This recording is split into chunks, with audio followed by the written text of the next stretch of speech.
presented by Dharma Recording Studio.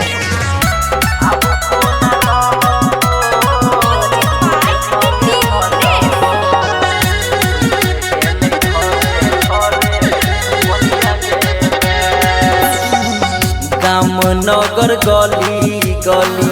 मचल खलबली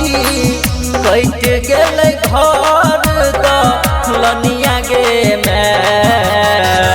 गाम नगर गली गली मचल खलबली कैट गेल घर दलनिया गे आब कोना रहबो तोरे संगे भासबो घुसे गेले घरे घरे पनिया गे आब कोना रहबो तोरे संगे भसबो घुसे गेले घरे घरे पनिया गे Singing by Dharmender Saxena.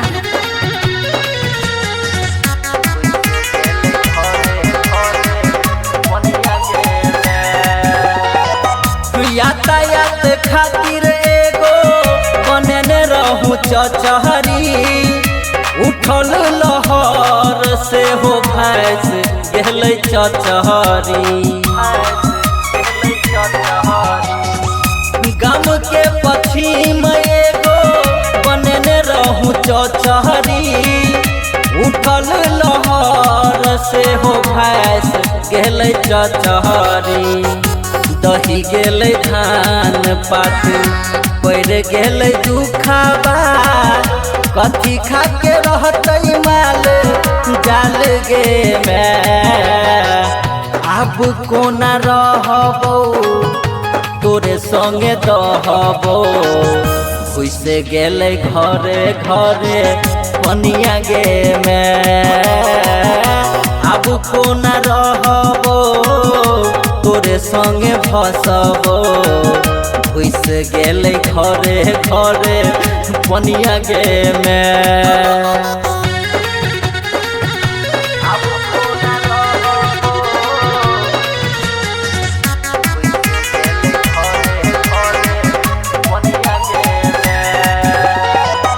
ऊपर आसमान नीचे कोहसी बलान गे जिला मधुबनी के काने छै किसान गे मांगै राइटर रमेश ललित छै परेशान गे जिला सुपौल के काने छै किसान गे